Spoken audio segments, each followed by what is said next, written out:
नमस्कार मित्रांनो.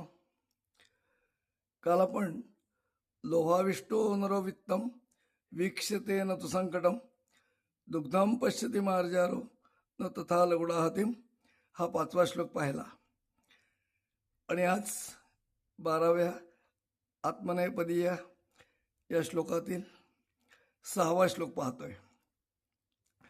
6व्या श्लोकामध्ये रोचते हे क्रियापद आत्मनेपदी आहे आणि ब्रह्मदेवाबद्दल यात वैशिष्ट्यपूर्ण असं कवित्व सांगितलेलं आहे. अपारे काव्य संसारे म्हणजे संसार म्हणजे जग, पण काव्य संसार म्हणजे सगळे कवी आणि कवींनी उभारलेला हा संसार आणि हा अपार आहे, अमर्यादित. अपारे काव्य संसारे कवीही एक. हा जो कविरेक आहे हा शब्द संधी आहे, तो विग्रह केला की कवीही एक, एकच कवी आहे आणि तो म्हणजे प्रजापती. आता प्रजापतीही हे ब्रह्मदेवाचं दुसरं नाव आहे आणि ब्रह्मदेव हा विश्वनिर्माता आहे, जगाचं निर्माण करणारा ब्रह्मदेव आहे.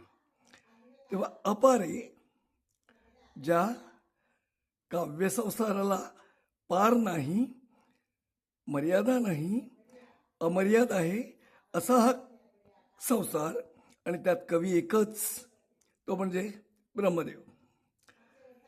आणि म्हणून यथा अस्मयी त्याला जसं रोचते, त्याला जसं आवडतं तसं हे विश्वम तथा वै परिवर्तते, हे जग तो त्याला हवं तसं परिवर्तन करून घेतो, बदलून घेतो, त्याला पाहिजे तसं तो निर्माण करतो असा त्याचा अर्थ आहे.